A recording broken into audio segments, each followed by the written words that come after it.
Dans cette vidéo, nous verrons comment Jésus met de l'ordre dans ce monde et dans l'univers tout entier, le jour du jugement.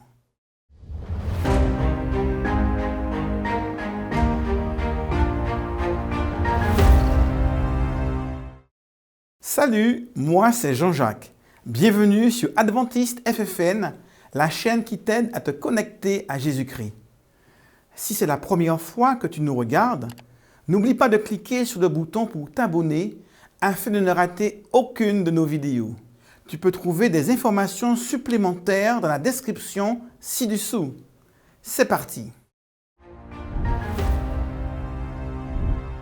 En général, lorsqu'on regarde un film, on a envie que le gentil gagne et que le méchant perde. On ressent au fond de soi le besoin que justice soit faite ou encore que la vérité éclate enfin en plein jour. Si ce n'est pas le cas, on est frustré. Et si le méchant n'est pas arrêté à la fin du film, on se dit qu'il y aura peut-être une suite, un numéro 2.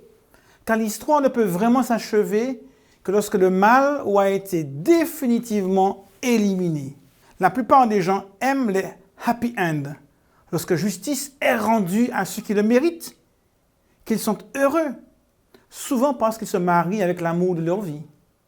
Mais aussi lorsque ceux qui ont fait le mal sont punis, lorsque le mal est éliminé. C'est un peu la même chose à la fin des temps, d'après le livre de l'Apocalypse. C'est un happy end. Le retour de Jean au ciel après les fléaux, la chute de Babylone, ce système inique et diabolique, est féerique. D'emblée de jeu, c'est une explosion de scènes de louanges qui se succèdent. Jean entend toute une foule qui s'écrie « Alléluia !» Le salut, la gloire, l'honneur et la puissance sont au Seigneur notre Dieu, parce que ses jugements sont véritables et justes, car il a jugé la grande prostituée qui corrompait la terre. Il a vengé le sang de ses serviteurs.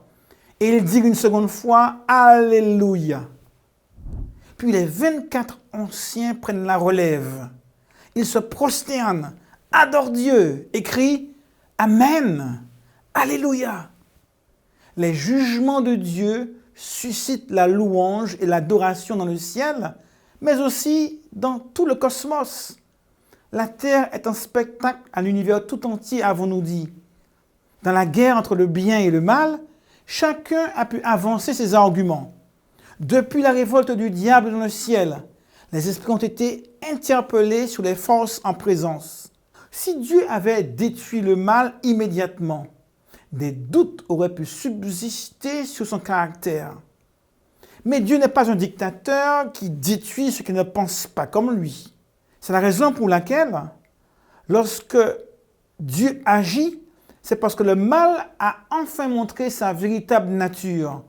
Lorsque le diable a finalisé son projet destructeur en incitant les hommes à mettre à mort le Fils de Dieu, sa place ne fut plus trouvée dans le ciel.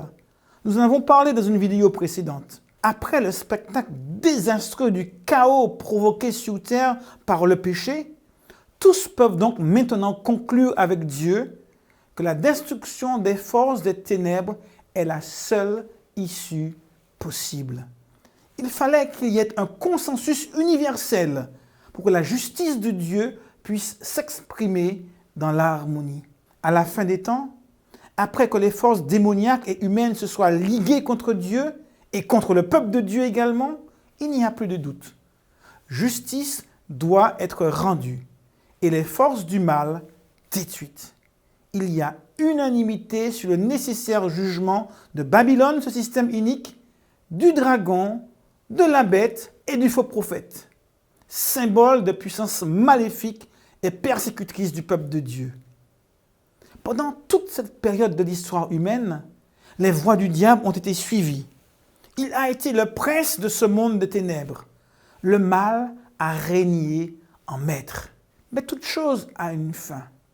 L'heure est enfin venue pour juger ce monde, ainsi que toutes les puissances maléfiques et persécutrices du peuple de Dieu. Les hommes sont eux aussi l'objet du jugement divin. Les grands comme les petits se tiennent devant Dieu. Néanmoins, ce jugement n'est pas arbitraire. je nous dis que des livres sont ouverts. Les morts furent jugés selon leurs œuvres, d'après ce qui était écrit dans ces livres. Apocalypse 20, verset 12. Et il poursuit. La mer rendit les morts qui étaient en elle. La mort et le séjour des morts rendirent les morts qui étaient en eux. Et chacun fut jugé selon ses œuvres. Quiconque ne fut pas trouvé écrit dans le livre de vie fut jeté dans l'étang de feu. Apocalypse 20, versets 13 et 14. Ce jugement qui est redoutable pour ceux qui ont rejeté Dieu sonne comme une délivrance pour ceux qui l'ont accepté. C'est pour cela que la louange est relancée par une voix sortie du trône disant « Louez notre Dieu, vous tous ses serviteurs, vous qui le craignez, petits et grands. » Une foule nombreuse répond en chœur d'une voix impressionnante « Alléluia » car le Seigneur notre Dieu Tout-Puissant est entré dans son règne. Réjouissons-nous et soyons dans l'allégresse et donnons-lui gloire, car les noces de l'agneau sont venues et son épouse s'est préparée. Apocalypse 19, versets 5 à 7. Le jugement des puissances des ténèbres correspond au début du règne de l'agneau. Souvenez-vous, Dieu avait confié la gestion de ce monde à Adam. Celui-ci s'est fait usurper la domination de ce monde par le diable, qui est devenu par là même le prince de ce monde des ténèbres. Mais par son sacrifice, Jésus a racheté ce monde, devenant de plein droit le nouveau maître des lieux. Le temps est venu maintenant de faire valoir ses droits sur cette planète et sur ceux qui l'habitent. Il entre dans son règne et il commence en écartant les forces du mal qui n'ont plus aucune légitimité. Cette prise en main de ce monde par Jésus est aussi l'occasion de retrouver ceux pour qui il a donné sa vie. L'image est celle de mariage. J'entends la voix d'une foule nombreuse qui dit « Les noces de l'agneau sont venues et son épouse s'est préparée ». Le peuple de Dieu est l'épouse qui s'est parée pour son époux. Cette métaphore utilisée en son temps par Jésus puis par Paul, rappelle la douce complicité que Dieu voudrait avoir avec ses enfants. Chaque âme est précieuse à ses yeux. Et comme l'ange qui accompagne Jean le dit, « Heureux ceux qui sont appelés au festin des noces de l'agneau. » La parabole de Jésus prend ici tout son sens. Tous les hommes sont invités à venir aux noces de l'agneau. Malheureusement, les préoccupations de ce monde détournent beaucoup du salut que Dieu désire leur offrir. Beaucoup de personnes n'ont pas le temps pour Dieu. Celui-ci est relégué au rang des choses désuètes. Mais l'invitation demeure. Il est encore temps d'accepter le don précieux du salut en Jésus-Christ. La scène qui suit au chapitre 19 nous montre un Jésus victorieux qui part en vainqueur pour rendre justice. C'est le même Jésus tout-puissant de la première vision céleste. Ses yeux sont comme une flamme de feu, et de sa bouche sort une épée aiguë, symbole de justice. Il est revêtu d'un vêtement teint de sang, en référence à son sacrifice. On y revient, car la victoire du Christ est d'abord l'expression de son amour incommensurable pour toutes ses créatures. Et c'est la croix qui en a été l'expression la plus profonde. Une série d'expressions sont maintenant utilisées pour désigner Jésus. Il est dit qu'il s'appelle fidèle et véritable. Ces adjectifs utilisés comme des noms propres indiquent les caractéristiques du Christ. Il fait éclater la vérité sur Dieu et sur le mal, car il est vérité. Il l'avait dit, « Je suis le chemin, la vérité et la vie. Nul ne vient au Père que par moi. » Jean 14, verset 6. Sa tendresse, chacune de ses paroles, de ses actions révélait la nature aimante de Dieu. La puissance de l'amour est un mystère tellement grand qu'il nous faudra l'éternité pour l'approfondir. Dans ce monde, il y a des choses qui font tourner les têtes, des forces auxquelles beaucoup ne peuvent résister, telles l'argent, le pouvoir, les plaisirs. Mais par-dessus toute chose, il y a une force incroyable, et c'est l'amour. Un amour que seul Dieu peut mettre dans nos cœurs. Jésus est aussi appelé fidèle, car il a été fidèle au Père, fidèle à sa mission, fidèle jusqu'à la mort. De même, il est fidèle à ses promesses et à ses enfants. Ce qu'il a dit, il le fera. Ce qu'il a promis s'accomplira. Nous pouvons donc nous confier en lui sans l'ombre de doute. Même quand une mère abandonnerait son enfant, il ne nous abandonnera pas. Il est aussi appelé roi des rois et seigneur des seigneurs. Au début du livre, rappelez-vous, il est appelé le prince des rois de la terre. Mais maintenant, il n'est pas prince, il n'est plus prince. Il est le roi des rois. De prince, il est devenu roi car il prend maintenant possession de son royaume. C'est la raison pour laquelle il est vu avec une couronne de diadème, symbole de la royauté. Puis, il est un nom qui pourrait paraître curieux. Jean déclare, son nom est la parole de Dieu. Ce nom nous renvoie à l'évangile de Jean. Jean commence son évangile par ces mots. Au commencement était la parole, et la parole était Dieu, et la parole était avec Dieu. Toutes choses ont été faites par elle, et rien de ce qui a été fait n'a été fait sans elle. Et il poursuit, et la parole a été faite chair, elle est habitée parmi nous, pleine de grâce et de vérité. Jean, au chapitre 1er, le verset 14.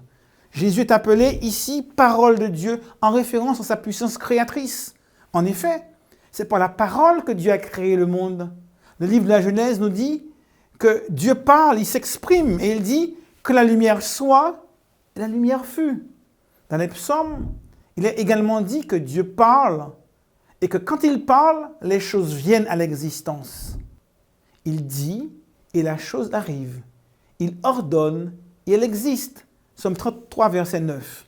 Il a non seulement créé ce monde, mais aussi l'univers tout entier. Le psaume 33 continue au verset 9. Les cieux ont été faits par la parole de Dieu et toute leur armée par le souffle de sa bouche. Ça, c'est le verset 6. Lorsqu'on appelle Jésus parole de Dieu, on fait référence à toute la puissance créatrice qu'il y a en lui. Ce Jésus qui a créé les étoiles les plus puissantes, les plus grandes qui existent, se manifestera dans cette même puissance à la fin des temps. Rien ne pourra lui résister. Les puissances maléfiques qui semblaient si fortes seront anéanties en sa présence, car rien ne pourra contrarier son action. Il viendra en vainqueur et pour vaincre. C'est une bonne nouvelle. Nous sommes dans le camp des vainqueurs. Même si les forces du mal semblent gagner pour l'instant, nous savons que c'est provisoire. Lorsque celui qui s'appelle fidèle et véritable se révélera comme roi des rois et seigneur des seigneurs, il jugera et anéantira le mal par sa parole. Mais il a encore un nom que personne ne connaît, si ce n'est lui-même. Malgré tous les noms utilisés dans le livre de l'Apocalypse pour désigner, pour expliquer Jésus, on n'aura jamais fini d'en faire le tour. Il est Dieu. Et à ce titre, on ne pourra jamais tout connaître de lui. Chaque nom découvert tout au long du livre de l'Apocalypse nous a introduits dans l'une des dimensions du ministère du Christ. On l'a vu être tour à tour fils de l'homme, ange puissant, grand prêtre, combattant, juge. Mais il y a encore beaucoup à découvrir. Et nous aurons toute l'éternité pour vivre cette révélation de Jésus-Christ. Mais aujourd'hui, il désire être pour toi époux. Il te convie à son mariage avec l'épouse qui est l'Église. Tu peux en faire partie si tu le désires. Rien ne t'empêche de faire partie des vainqueurs. Tu n'as qu'un mot à dire. Comme des mariés qui se disent « oui » devant monsieur le maire. Il te faut simplement dire « oui ». Oui à Jésus. Et par ce oui, tu deviens enfant de Dieu et participant du peuple de Dieu, l'épouse.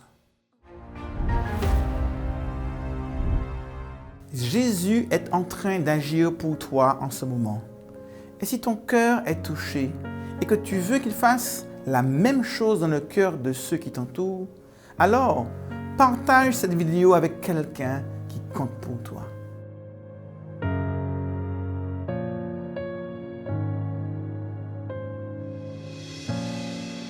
En plein cœur de la nuit,